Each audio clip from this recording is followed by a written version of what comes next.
ಪಾಪ ಪೃಥ್ವಿ, ನಿನ್ನ ಮಾತಿಗೆ ಅವಳು ಭಯ ಪಡದೆ ಇರ್ತಾಳ? ಹಾಗೇನಿಲ್ಲ ಕಾವೇರಿ, ನಿನ್ನ ಸುಮ್ನೆ ಆಟ ಆಡಿಸ್ತಾ ಇದ್ದಾನಷ್ಟೇ. ಓ, ತಮಾಷೆ ಮಾಡಿದ್ರಾ? ಪರವಾಗಿಲ್ಲ. ಪೃಥ್ವಿ ಹಾಗೆ ಹೇಳ್ತಿದ್ರೆ ಅವನ್ ಮೇಲೆ ಕೋಪ ಬರ್ಲಿಲ್ವಾ ನಿನ್ಗೆ? ಅವ್ರಿಗೇನೂ ಆಗಲ್ಲ ಅಂತ ಹೇಳಿದ್ಮೇಲೆ ನಾನ್ಯಾಕೆ ಕೋಪ ಮಾಡ್ಕೊಂಡೆ ಅಮ್ಮವ್ರೆ? ನಿನ್ನ ಶಾಂತತೆ, ಸಹನೆ ಇದೇ ನಿನ್ನಲ್ಲಿ ನನ್ಗಿಷ್ಟ ಆಗಿರೋ ಗುಣಗಳು. ಶಿವದೇವನ್ನ ಹುಷಾರಾಗಿ ನೋಡ್ಕೋ. ನಾವು ಸ್ವಲ್ಪ ಪಂಚಾಯಿತಿ ಕಟ್ಟೆ ಕಡೆಗೆ ಹೋಗ್ಬಿಡ್ತೀವಿ. ಸರಿ ಅಮ್ಮವ್ರೆ, ನಿಮ್ಗೋಸ್ಕರ ಊರೂರೇ ಕಾಯ್ತಾ ಇದೆ. ಓಕೆ ಕಾವೇರಿ, ಹುಷಾರು. ರಾಜಮಾತೆ, ಹೋಗೋಣವಾ? ನಡಿ.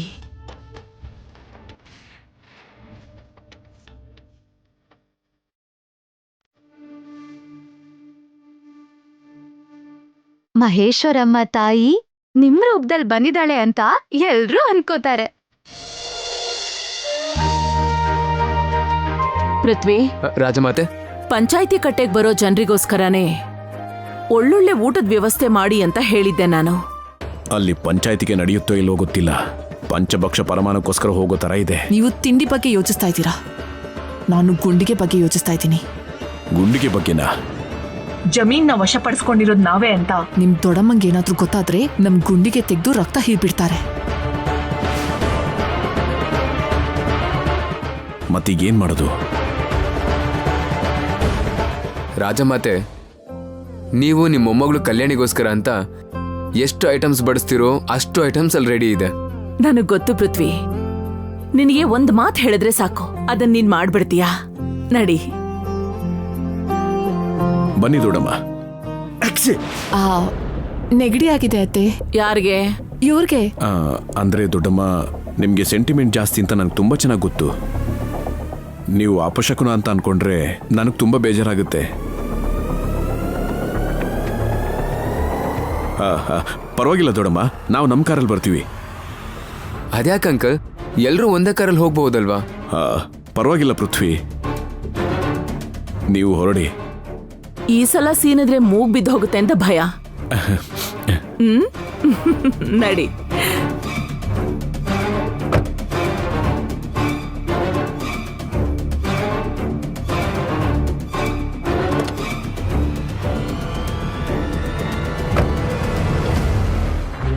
ಬೇಕು ಅಂತ ಸೀನಿದ್ರಲ್ವಾ?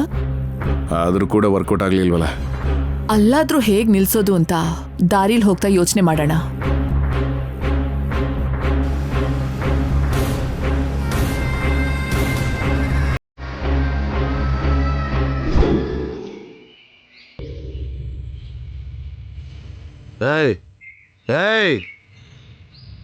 ಕಾವೇರಿ ಮನೆ ಯಾವ ಕಡೆ? ಅಲ್ಲಿ ನೋಡಿ, ಆ ಕಡೆ ನಡಿಯೋ.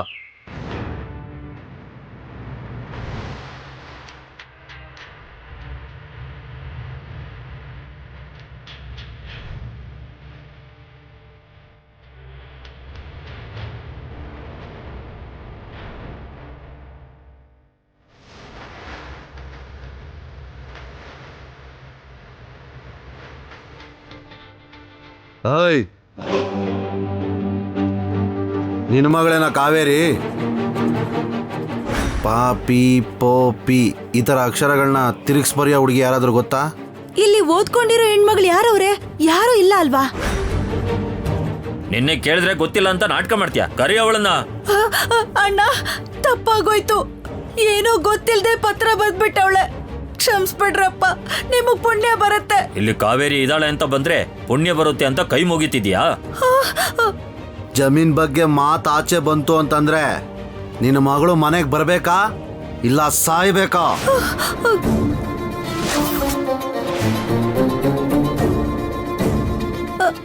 ಕಾವೇರಿನ್ ಕರೀತ್ಯಾ ಇಲ್ವೋ? ಅದು ಅವಳೆಲ್ ಮನೇಲಿರ್ತಾಳೆ? ಬಂಗ್ಲೆಗೆ ಕೆಲ್ಸಕ್ಕೆ ಹೋಯ್ತಾಳೆ. ಅಯ್ಯೋ, ಯಾಕೆ ಹೇಳ್ದೆ ಅದ್ಕೆ?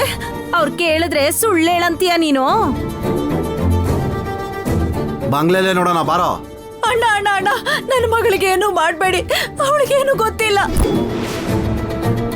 ಅವಳಿಗೇನು ಗೊತ್ತಿಲ್ಲ. ಒಳ್ಳೆ ಕೆಲಸ ಮಾಡ್ತಿದ್ದೀನಿ ಅಂತ ಹಂಗ್ ಪತ್ರ ಬರ್ದಿದ್ದಾಳೆ. ಬಿಟ್ಟು ಬಿಡ್ರಣ್ಣ. ಇವಾಗ ದೊಡ್ಡ ಮನೇಲಿ ಕೆಲಸ ಮಾಡ್ತಿದ್ದಾಳೆ ಅನ್ಕೊಂಡಿದ್ಯಾನೋ? ಆ ದೊಡ್ಡವ್ರ ವಿಷಯಕ್ಕೆ ಯಾರಾದ್ರೂ ತಲೆ ಹಾಕಿದ್ರೆ ಅವ್ರನ್ನ ಕಡ್ದು ಅಮ್ಮನವ್ರಿಗೆ ನೈವೇದ್ಯ ಇಡ್ತೀನಿ.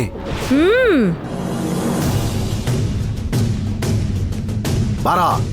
ಅಯ್ಯೋ ಅಣ್ಣ ಅಣ್ಣ. ಹ ಏನೇ ಹೇಳು, ನಿನ್ ಮಗಳನ್ನ ಮೆಚ್ಕೊಳ್ಳೇಬೇಕು. 4 ಅಕ್ಷರ ಬರುತ್ತೋ ಇಲ್ವೋ, 40 ಜನರ ಹತ್ರ ಸಾಲ ಮಾಡವಳೆ ನೋಡು.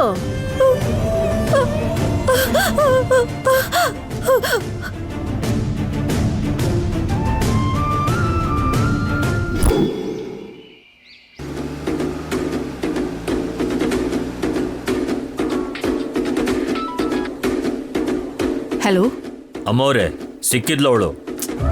ಜಿಂಕೆ ಮರಿನಾ ಹುಲಿ ಮರಿನಾ? ಮರಿ ಹುಡುಗಿನಮ್ಮ. ಏನೋ ಬೇಟೆ ಆಡ್ತಾ ಇದ್ದೀರಾ, ಆಟ ಆಡ್ತಾ ಇದ್ದೀರಾ? ಆಟ ಆಡ್ತಿರೋದು ನಿಮ್ ಮನೇಲಿ ಕೆಲಸ ಮಾಡೋ ಹುಡುಗಿನೇ ಅಮ್ಮವ್ರೆ. ಸರಿಯಾಗಿ ಹೇಳೋ. ರಾಜಮಾತೆಗೆ ಪತ್ರ ಬರೆದವರು ಬೇರೆ ಯಾರು ಅಲ್ಲ ಅಮ್ಮವ್ರೆ, 10 ದಿನಕ್ಕೆ ಮನೆ ಕೆಲ್ಸಕ್ಕೆ ಬಂದಿರೋ ಆ ಕಾವೇರಿನೇ.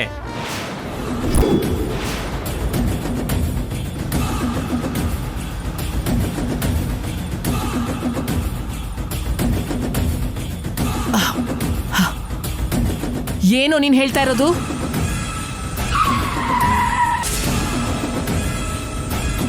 ಏನಾಯ್ತು ವೈದಿಕಾ? ನಿಮ್ ಯಜಮಾನ್ರು ಕೂಡ ಕೇಳಿಸ್ಕೊತಾರೆ, ಇನ್ನೊಂದ್ಸಲ ಹೇಳು. ಬುದ್ಧಿ, ರಾಜಮಾತೆಗೆ ಪತ್ರ ಬರೆದಿದ್ದು ಬೇರೆ ಯಾರು ಅಲ್ಲ ಬುದ್ಧಿ, ನಿಮ್ ಮನೆ ಕೆಲಸ ಮಾಡೋ ಕಾವೇರಿನೇ.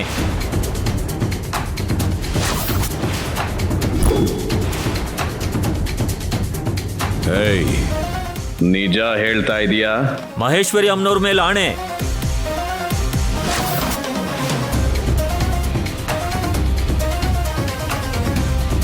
ಸರಿ, ಇನ್ ಫೋನ್ ಇಡು. ಆಯ್ತಮ್ಮವ್ರೆ. ನಮ್ ಗುಟ್ಟು ರಟ್ಟು ಮಾಡಬೇಕು ಅನ್ಕೊಂಡಿರೋ ಹುಡುಗಿನ ಸುಮ್ಮನೆ ಬಿಡ್ಬೇಕಾ ವೈದಿಕಾ? ಸಡನ್ ಆಗಿ ನಾವು ವಾಪಸ್ ಹೋದ್ರೆ ಅತ್ತೆ ಅವ್ರಿಗೆ ಅನುಮಾನ ಬರುತ್ತೆ. ಅಷ್ಟರಲ್ಲಿ ಬೇಬಿಗೆ ವಿಷಯ ತಿಳಿಸ್ಬಿಡ್ಬೇಕು.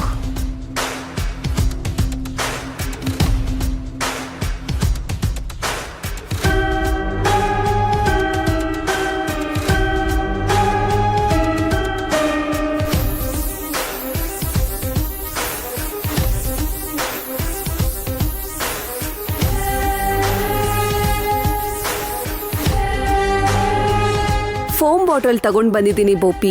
ಅದ್ಯಾಕ್ ಚಿಕ್ಕಮ್ಮವ್ರೆ, ಸೀಮೆಣ್ಣೆ ಸುರಿದು ಬೆಂಕಿ ಇಟ್ರೆ ಹತ್ಕೊಳ್ಳುತ್ತೆ. ನಾವೇ ಮಾಡೋದು ಅಂತ ಗೊತ್ತಾಗ್ಬಾರ್ದು ಬೋಪಿ. ಯಾರಿಗೂ ಗೊತ್ತಾಗದೆ ಇರೋ ತರ ಗೊಂಬೆಗೆ ಬೆಂಕಿ ಹಚ್ಬೇಕು ಅಂದ್ರೆ ಫೋಮೇ ಬಳಸ್ಬೇಕು. ದೊಡ್ಡಪ್ಪ ಕಣ್ಮುಂದೆನೆ ಬೆಂಕಿ ಹತ್ಕೋಬೇಕು.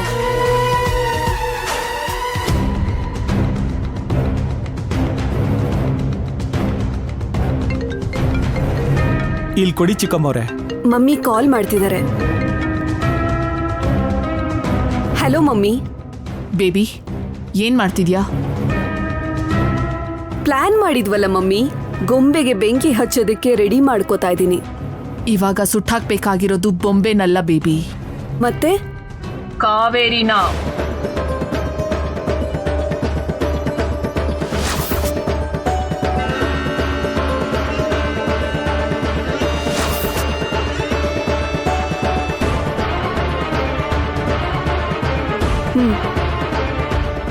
ಅದೇನ್ ಹೇಳ್ದೆ ಹೇಳು ಮಮ್ಮಿ? ನಾವ್ ಮಾಡಿರೋ ಮೋಸಗಳನ್ನ, ನಮ್ಮ ಗುಟ್ಟುಗಳನ್ನ ಪತ್ರದ ಮೂಲಕ ರಟ್ಟು ಮಾಡ್ಬೇಕು ಅಂತಿರೋದು ಬೇರೆ ಯಾರೋ ಅಲ್ಲ, ಆ ಕಾವೇರಿ.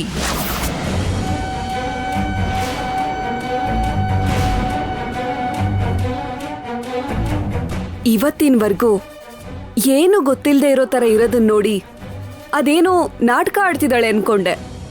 ಹೇಳಕ್ಕಾಗಲ್ಲ, ಕೆಲ್ಸ ಮಾಡಕ್ಕೆ ಅಂತ ಬಂದ್ಲು, ಅವಳು ಕೆಲ್ಸಕ್ಕೋಸ್ಕರ ಬಂದ್ಲು. ಅಮ್ಮವ್ರೆ, ಕಾವೇರಿಗಿನ್ ಹೊರಗೆ ಹೋಗಕ್ಕಾಗಲ್ಲ. ಈಗಿಂದೀಗ್ಲೇ ಇಲ್ಲೇ ಪ್ರಾಣ ಬಿಡ್ತಾಳ ಅವಳು. ಎಲ್ಲಿದ್ದಾಳಿವಾಗ? ದೊಡ್ಡ ಯಜಮಾನ್ರನ್ನ ನೋಡ್ಕೋತಿದ್ದಾಳೆ. ಆ ಹುಚ್ಚನ್ಗೆ ಆ ಪೃಥ್ವಿನೇ ಕಾವೇರಿನ ಕಲ್ಯಾಣಿ ಅಂತ ಪರಿಚಯ ಮಾಡಿಸಿದ ಕಾರಣಕ್ಕೆ ಅವಳ ಮೇಲೆ ಪ್ರೀತಿ ಹೆಚ್ಚಾಗಿರತ್ತೆ. ಮಮ್ಮಿ, ಅದೆಲ್ಲ ನಮಗ ಅವಶ್ಯಕತೆ ಇಲ್ಲ. ಕಲ್ಯಾಣಿಗೆ ಬದುಕೋ ಅರ್ಹತೆ ಇಲ್ಲ ಅಂದ್ಮೇಲೆ ಕಲ್ಯಾಣಿಯಾಗಿ ದೊಡ್ಡಪ್ಪನ ಮುಂದೆ ನಿಂತಿರೋ ಆ ಕಾವೇರಿ ಬೆಂಕಿ ಹತ್ಕೊಂಡು ಬೂದಿ ಆಗ್ಬಿಡ್ಬೇಕು. ಎಸ್ ಬೇಬಿ, ನಮ್ಮ ಗುಟ್ಟನ್ನ ರಟ್ಟು ಮಾಡಬೇಕು ಅನ್ಕೊಂಡಿದ್ದ ಆ ಕಾವೇರಿ ನಿಂತ ಜಾಗದಲ್ಲೇ ಬೂದಿ ಆಗೋಗ್ಬೇಕು. ಅವಳು ಸುಡೋದನ್ನ ನೋಡಿ ತಲೆ ಕೆಟ್ಟಿರೋ ಭಾವನವರು ಈ ಜನ್ಮದಲ್ಲಿ ಯಾವತ್ತೂ ನಾರ್ಮಲ್ ಆಗಬಾರ್ದು. ಭೂಪಿ, ಅಮ್ಮವ್ರೆ, ಅರ್ಥ ಆಯ್ತಾ? ಅರ್ಥ ಆಯ್ತು ಅಮ್ಮವ್ರೆ. ಕೆಲ್ಸ ಮುಗಿದ ಮೇಲೆ ನಿಮಗೆ ವಿಷಯ ಮುಟ್ಟಿಸ್ತೀನಿ. See you, Mom. Okay baby, ಹೊರಡಿ ಇವಾಗ.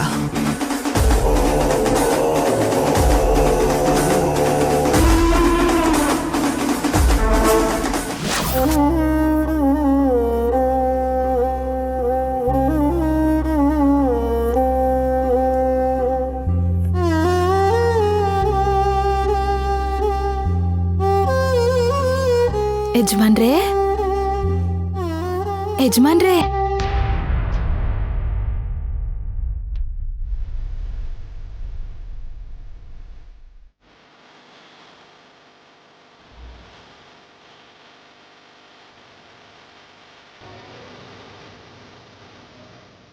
ನಾನೊಂದ್ ಮಾತು ಕೇಳ್ತೀನಿ, ಏನೋ ಅನ್ಕೊಳಲ್ಲ ಅಲ್ವಾ?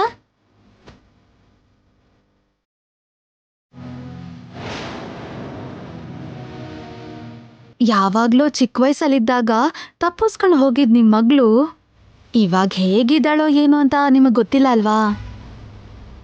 ಅದು ಸರಿ, ಇಷ್ಟು ವರ್ಷ ಆದ್ರೂ ಅವಳಿಗೋಸ್ಕರ ಕಾಯ್ತಾ ಇದ್ದೀರಾ ಅಂದ್ರೆ ಅದಕ್ಕೆ ಕಾರಣ ಏನಿರ್ಬೋದು ಅಂತ. ರಾಜಮಹಲಿನ ಆಸ್ತಿ ಎಷ್ಟು ಅನ್ನೋದೇನಾದ್ರೂ ಗೊತ್ತಾದ್ರೆ ಇವಳಿವಾಗ್ಲೇ ಮೂರ್ಛೆ ಹೋಗ್ಬಿಡ್ತಾಳೆ. ಮಗಳನ್ನ ಯುವರಾಣಿಯಾಗಿ ನೋಡ್ಬೇಕು ಅನ್ನೋದು ನಮ್ ದೊಡ್ಡಪ್ಪನ್ ದೊಡ್ಡ ಕನ್ಸು. ನಾನೇನ್ ಕೇಳಿದ್ರು ನೀವ್ ಹೇಳಲ್ಲ ಅಂತ ನನ್ಗೂ ಗೊತ್ತು. ಆದ್ರೂ ಸುಮ್ನೆ ಹಾಗೆ ಕೇಳ್ಬೇಕು ಅಂತ ಅನ್ಸ್ತು. ಏನೇ ಆದ್ರೂ ನೀವ್ ತುಂಬಾ ಒಳ್ಳೆಯವರು ಯಜಮಾನ್ರೇ. ಯಾಕೆ ಅಂತೀರಾ? ಯಾರ ಮೇಲಾದ್ರೂ ಕೋಪ, ಪ್ರೀತಿ ಏನಾದ್ರೂ ಆಗ್ಲಿ ಮನುಷ್ಯ ಕಣ್ಮುಂದೆ ಇರೋವರ್ಗಷ್ಟೇ. ಕಾಲ ಬದಲಾಗಿದೆ. 4 ದಿನದಷ್ಟರಲ್ಲೇ ಮರ್ತೋಗುವಂತ ಕಾಲ ಇದು.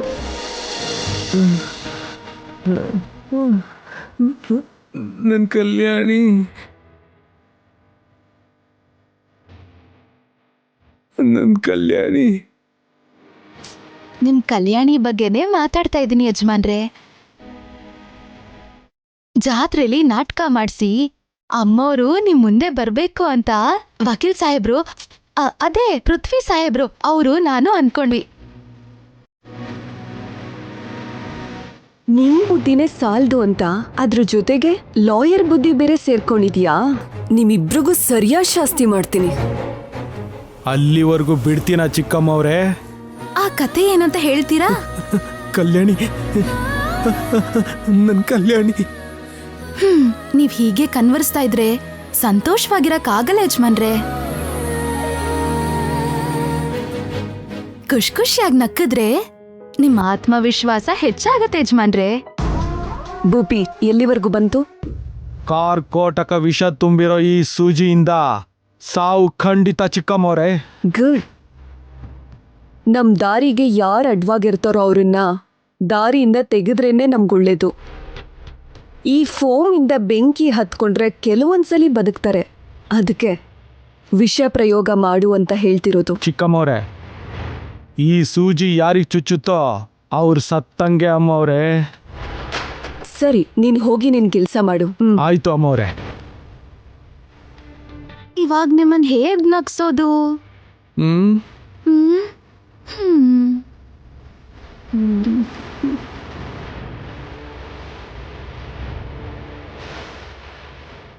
ಕಷ್ಟನೇ ಕಾವೇರಿ, ಆದ್ರೆ ಅಸಾಧ್ಯ ಅಂತ ಏನೂ ಇಲ್ಲ. ನೋಡು, ಈ ಸ್ಪ್ರೇನ ಮುಖದ ಮೇಲೆ ಹಚ್ಕೊಂಡ್ರೆ ದೊಡ್ಡಪ್ಪನ್ನ ಜೋಕರ್ ತರ ನಗಿಸ್ತೀನಿ. ಏನಂತೀಯಾ? ಅಮ್ಮವ್ರೆ, ನಿಮ್ ಮುಖಕ್ಕೆ ಯಾಕೆ ಹಚ್ಕೋತೀರಾ? ಅದೇನಿದ್ರು ನನ್ ಮೇಲೆ ಹಾಕಿ. ಅಯ್ಯೋ, ಫೋಮಾ ನಿನ್ಮೇಲ? ನನ್ ಬಟ್ಟೆ ಗಲೀಜಾದ್ರೂ ನೀರ್ ಹಾಕ್ ತೊಳೆದ್ರೆ ಸರಿ ಹೋಗುತ್ತೆ. ಓ ಹಾಗಂತೀಯಾ? ಓಕೆ, ಸರಿ ಸರಿ, ಆಲ್ ರೈಟ್.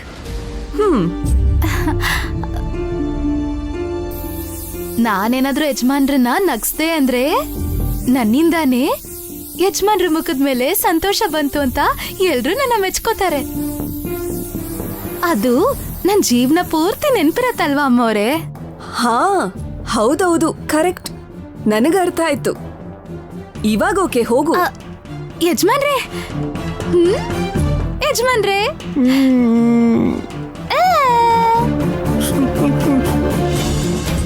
ದೊಡ್ಡಪ್ಪ ಸ್ಮೈಲ್ ಮಾಡಿ.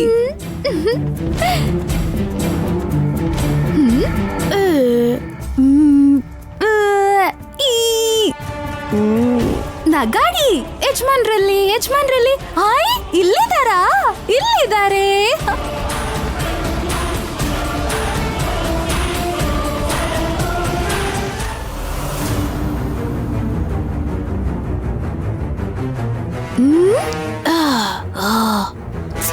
ಯಜಮಾನ್ರೇ, ನಗಲ್ವಾ?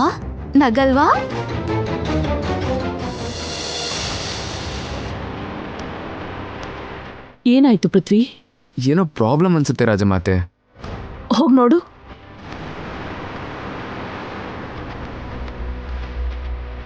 ಕಾರ್ ಏನೋ ಕೆಟ್ಟೋಗಿರ್ಬೇಕನ್ಸುತ್ತೆ.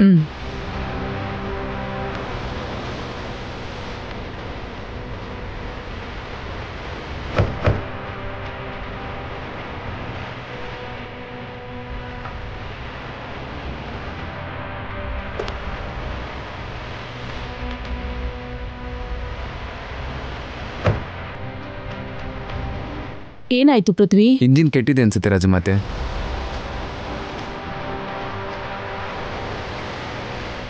ಪೃಥ್ವಿ, ಏನಾಯ್ತು ದೊಡ್ಡಮ್ಮ? ನೀನ್ ಸೀನ್ದಾಗ್ಲೇ ಅನ್ಕೊಂಡೆ ಇವತ್ ಕೆಲ್ಸ ಆದ ಹಾಗೆ ಅಂತ.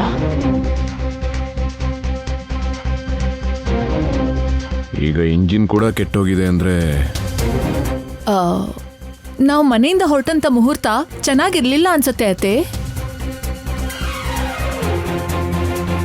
ಆದ್ರೆ ಇಂಥ ಸೆಂಟಿಮೆಂಟ್ಸ್ ಎಲ್ಲ ಇಟ್ಕೊಂಡ್ರೆ ನಮಗೋಸ್ಕರನೇ ಕಾಯ್ತಾ ಇರೋ ಆ ಹಳ್ಳಿ ಜನಗಳಿಗೆ ಬೇಜಾರಾಗೋದಿಲ್ವಾ? ಒಂದೆರಡೇ ನಿಮಿಷ ರೆಡಿ ಮಾಡ್ಬಿಡ್ತೀನಿ.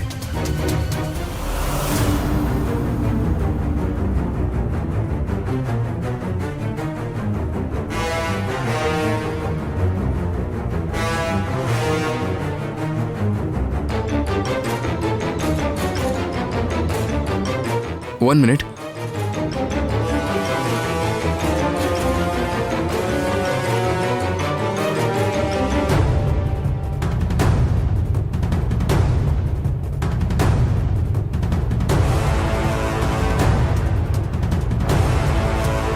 ರಾಜಮಾತೆ, ಕಾರ್ ರೆಡಿ ಆಯ್ತು. ಪೃಥ್ವಿ, ಕಾರ್ ತಿರುಗ್ಸು, ಗೆಸ್ಟ್ ಹೌಸ್ಗೆ ಹೋಗೋಣ.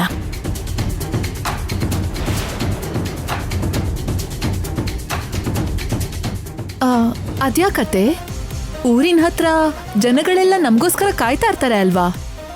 ಬೇಡ ವೈದಿಕ, ನನ್ನ ಮನ್ಸಿಗೆ ಯಾಕೋ ಅಪಶಕ್ನ ಅನ್ನಿಸ್ತಾ ಇದೆ. ಗೆಸ್ಟ್ ಹೌಸ್ಗೆ ಹೊರಟೋಗೋಣ ಬನ್ನಿ. ದೊಡ್ಡಮ್ಮ, ಜನರಿಗೋಸ್ಕರ ನಾವು, ನಮಗೋಸ್ಕರ ಜನರು ಅಲ್ವಾ ದೊಡ್ಡಮ್ಮ? ಪಾಪದ ಜನರು ದೊಡ್ಡಮ್ಮ. ಹಾ, ಈಗ ಯಾರಿಲ್ಲ ಅಂದ್ರು. ಈ ಕಾರ್ಯಕ್ರಮನ ನಾಳೆಗೆ ಮುಂದೂಡೋಣ. ನಡೀರಿ. ನಡಿ ಪೃಥ್ವಿ, ನಿನ್ ಕಾರ್ ತೆಗಿ. ಅಯ್ಯೋ, ಅಲ್ಲಿ ಮಯೂರಿ ಕಾವೇರಿನ ಕೊಲ್ಲು ಪ್ಲಾನ್ ಅಲ್ಲಿ ಇದ್ದಾಳೆ. ಏನ್ ಮಾಡುದು? ನಡಿ.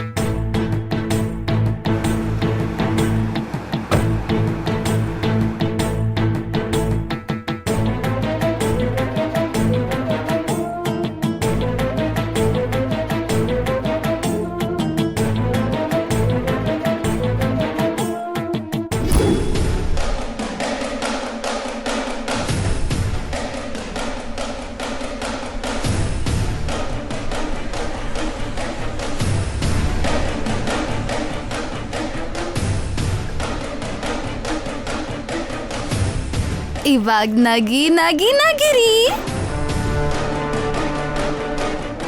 ನಗಾಡಿ ದೊಡ್ಡಪ್ಪ, ನಗಾಡಿ. ದೊಡ್ಡಪ್ಪ ಸ್ವಲ್ಪ ಸ್ಮೈಲ್ ಮಾಡಿ. ನಗಲ್ವಾ ನೀವು? ಮಾಡ್ತೀನಿ. ಹಾ